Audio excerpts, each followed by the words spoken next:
Amém? Diz assim, Salmos 37. Não te indignes por causa dos malfeitores, nem tenha inveja dos que praticam a iniquidade, porque cedo serão ceifados como a erva e murcharão como a verdura. Confia no Senhor e faze o bem.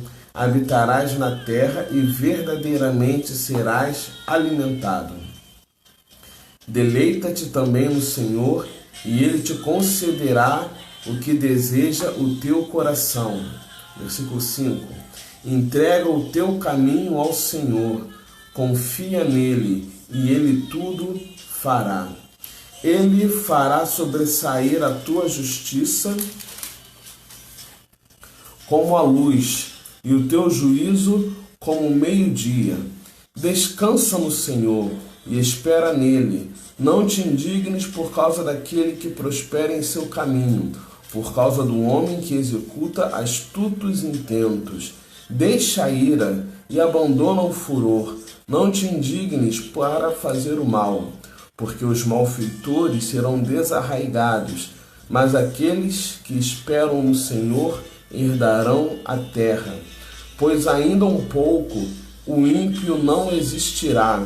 Olharás para o seu lugar e não aparecerá. Mas os mansos herdarão a terra e se deleitarão na abundância de paz. Até aqui. Esse texto é lindo, né? Muito conhecido, e ele usa várias vezes o termo se indignar. Porque a nossa tendência, né, é ver tanta coisa ruim acontecendo, é ver tanta coisa errada acontecendo, e a nossa tendência é o quê? É ficarmos indignados. Sendo que a questão de nós nos indignarmos muitas vezes nos faz perder o foco. A gente fica indignado, só que às vezes a nossa reação por conta da indignação é uma reação errada. A gente não raciocina, a gente não pensa, a gente quer às vezes pagar com a mesma moeda, porque a gente fica indignado. Já viu aquela pessoa que quando fica nervosa, quando fica tensa, ela age sem pensar, ela age sem refletir? E muitas vezes ela se precipita. Provérbios vai dizer que todo precipitado peca. Então a gente vê aqui o salmista, né, colocando, dizendo aqui, né, o Salmo de Davi, não se indignar por conta dos malfeitores. Aquelas pessoas que agem, que fazem o mal, que fazem as coisas erradas, que prosperam fazendo as coisas erradas.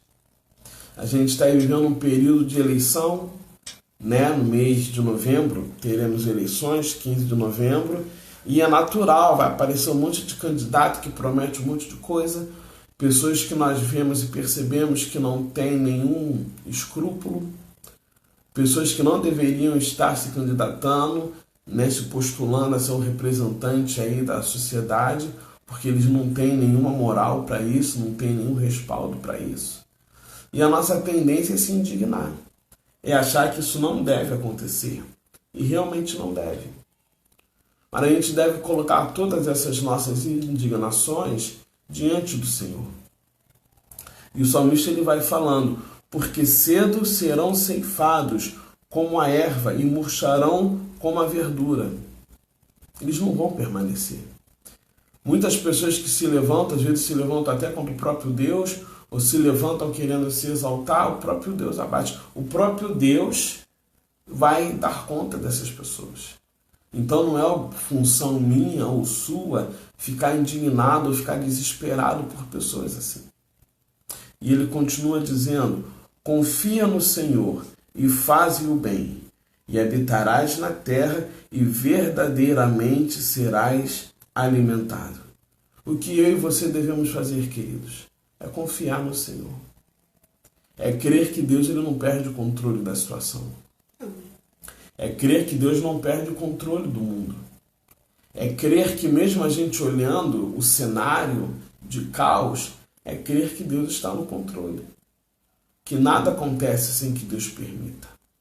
Mesmo que nós não venhamos a entender, mesmo que nós não venhamos a concordar, mas nada acontece sem a permissão de Deus. Nada. Nada na nossa vida, nada na nossa família, nada no nosso trabalho, nada na nossa saúde, nada acontece que Deus não permita. Amém? Então ele diz assim, né? Não, interessante aqui ainda no 4, um termo que ele usa, e verdadeiramente serás alimentado. Eu achei interessante ele frisar o verdadeiramente. Ele poderia falar, confia no Senhor, faz o bem, habitarás na terra e serás alimentado. Mas ele fala, e verdadeiramente serás alimentado. Tem muita gente achando que está se alimentando, mas não está. Tem muita gente achando que está com a razão, mas não está. Tem muita gente acreditando que aquilo que ela está recebendo está sendo um benefício para ela. Que a alimentação que ela está recebendo, seja de mídias sociais, seja de televisão, de jornal, que tudo aquilo que ela está absorvendo está alimentando ela de uma forma benéfica. Mas não está. O único que tem o poder de nos alimentar verdadeiramente, querido, é Deus. Através da sua palavra, através da oração.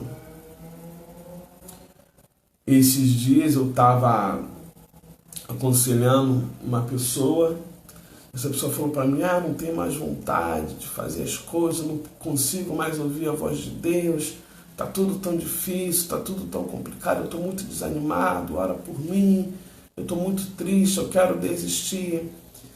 Aí eu fiz aquela pergunta logo que é sintomática, né? Igual consulta de médico. Você tem se alimentado? Geralmente você vai no médico, diz que está com fraqueza, está se sentindo mal, o médico vai perguntar o quê? Se você está se alimentando e com o que você está se alimentando. Eu perguntei para a pessoa, você tem orado? Você tem lido a Bíblia? Não, não tenho. Falei, por isso que você está fraco. Por isso que você está desanimado. A alimentação do cristão, a alimentação do crente é a oração e leitura da palavra.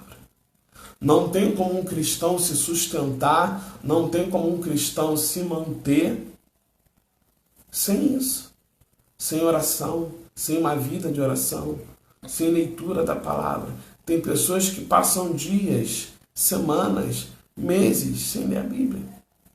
Não estou dizendo que você, às vezes, por um motivo, por uma questão de saúde, ou de trabalho, ou às vezes algum problema que você teve, um dia que você passou e você não conseguiu parar para meditar na Bíblia. Eu não estou falando disso. Mas estou falando daquelas pessoas que não têm o hábito de ler a Bíblia. Passa o dia inteiro, faz uma coisa, faz outra, vê televisão, fica na internet e dorme. Não estou falando que nada disso seja errado ou pecado. Mas ela não consegue separar um tempo para meditar na palavra de Deus, para orar, para buscar a face do Senhor. Então, realmente, uma das consequências vai ser o enfraquecimento. Ela vai ficar fraca. Ela vai ficar sem esperança, sem expectativas. Porque o que nos alimenta, o que nos fortalece, querido, são as nossas experiências com Deus. É o nosso momento de intimidade com Deus, onde nós lemos a palavra. Uma vez um pastor ministrando numa igreja, ele falou, eu comecei a tirar um tempo de oração, eu falando, Deus, aumenta a minha fé, Deus, eu quero mais fé, aumenta a minha fé. E ele achando que com isso Deus ia se revelar, ele ia ter experiências tremendas com Deus. E Deus falou para ele, vai ler a Bíblia. E ele ficou assim, chocado, porque ele era um pastor até reconhecido de renome, né? E ele falando, orando, pedindo a Deus, Deus, eu quero mais fé, aumenta a minha fé, eu preciso crescer em ti, em fé. Deus falou, quer fé? Vai ler a Bíblia. Vai ler a Bíblia. As pessoas não querem ler a Bíblia, as pessoas não querem orar. E ele falou, poxa, eu achando que Deus ia fazer uma coisa diferente, fazer acontecer, Deus mandou ler a Bíblia. E ele começou a ler, a mergulhar a Bíblia e teve experiências tremendas, Deus se revelando para ele de formas que não tinha se revelado antes. Por quê, querido? Você vai lendo a palavra, Deus vai falando com você. Deus vai te fortalecendo, você vai vendo as experiências de homens de Deus, de homens e mulheres de Deus, e você vai absorvendo aquilo. Você vê Jesus curando, você vê Jesus pregando, ensinando, aquilo vai tomando conta de você. Daqui a pouco, sem você perceber, você só está falando disso, da palavra de Deus. O pessoal falando de futebol, você quer falar da palavra de Deus, você quer falar do amor de Jesus, o pessoal quer falar de política e você quer falar do poder de Deus. Tem uma propaganda se não me engano, acho que era da Volkswagen, não é muito antiga não, que tá os mecânicos, os técnicos, os engenheiros, aí um tá em uma festa, outro tá em um bar, outro tá com a namorada, eles não conseguem falar de outra coisa a não ser do mecanismo dos carros. Aí aparecem umas cenas engraçadas, o rapaz com a namorada falando da aerodinâmica do carro, a outro colega falando de uma festa, falando do sistema de freio, de injeção. Aí no final fala a propaganda, né? Porque quem conhece não consegue falar de outra coisa. Alguma coisa mais ou menos assim. Quem conhece, quem tem experiência, quem convive, não consegue, não pode, não consegue falar de outra coisa. O que isso nos lembra? Quem conhece Jesus, querido, não consegue falar de outra coisa. Quem tem um contato com Jesus, quem teve uma experiência com Deus, não consegue falar de outra coisa. Você pode tentar, você vai falar de política, vai falar de futebol, vai falar da situação do país, mas daqui a pouco você sem perceber, você vai estar falando de Jesus. As pessoas precisam ouvir sobre Jesus.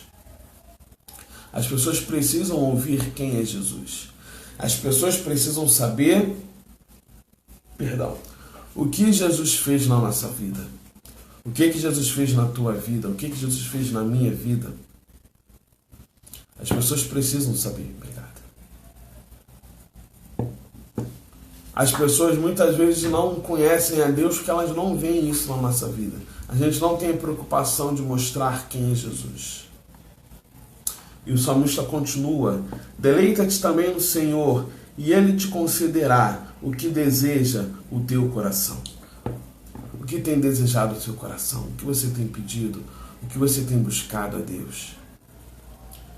Deleita-te no Senhor, agrada-te no Senhor. Cumpra a vontade de Deus, seja fiel, seja obediente. Eu não conheço, na Bíblia não fala de ninguém que foi fiel a Deus e se arrependeu. De alguém que se comprometeu com Deus, que fez aquilo que Deus mandou, que fez aquilo que Deus orientou e se arrependeu. Deus, Ele é Deus, querido. Deixa Ele ser Deus na tua vida. Deixa Ele fazer o mais na tua vida. Deixa Ele realizar os desejos dEle na tua vida. Deixa Deus ser Deus. E Ele continua: entrega o teu caminho ao Senhor, confia nele e Ele tudo fará. O que falta para Deus fazer na tua vida? O que falta para você entregar realmente a sua vida a Deus? É você mesmo. O que está faltando? O que mais Deus precisa fazer para te convencer que você precisa ter um encontro com Deus? Que você precisa aceitar Jesus como seu único e suficiente Salvador? O que está faltando? O que Deus precisa fazer?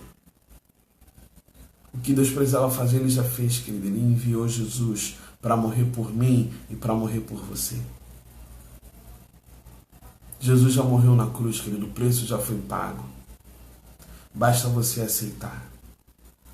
Basta você se comprometer com Deus. Basta você seguir o caminho de Deus. A gente está vivendo um ano tão difícil, um ano que ninguém esperava. É Deus sacudindo os alicerces da terra, querido, para que nós acordemos, para que nós despertemos, para que nós venhamos a sair da nossa zona de conforto. Jesus está voltando. O Rei está voltando. E nós devemos estar preparados para a volta do nosso Senhor. E Ele continua dizendo: e Ele fará sobressair a tua justiça como a luz e o teu juízo como o meio-dia. Lembra muito aquele texto, né, de Isaías 58 que fala sobre o jejum? Coisas tremendas acontecem na vida daquele que é fiel, naquele que entrega o seu caminho, a sua vida diante de Deus. Eu não tenho nenhuma experiência com Deus. Entrega o teu caminho na mão dele, entrega a sua vida na mão dele, para você ver se você não vai ter experiências tremendas com Deus. Se que você não vai realmente ver a provisão de Deus. Eu não vejo a provisão de Deus na minha vida. Você não confia nele. Já viu aquela criança que está aprendendo a andar de bicicleta? Ela quer andar de bicicleta, mas não quer tirar a rodinha. Tira a rodinha, querido. Tira a rodinha da sua bicicleta. Quer andar mais rápido? Quer andar com independência? Quer realmente sentir o que a bicicleta pode te proporcionar? Tem que tirar a rodinha. E a gente acostuma, né? A rodinha é aquela segurança, que você sabe que você, se virar para um lado ou para o outro, a rodinha vai te sustentar. Quando a criança está começando, ela precisa da rodinha. Mas chega uma hora que ela não pode mais usar a rodinha. Ela tem que confiar, ela tem que ter equilíbrio.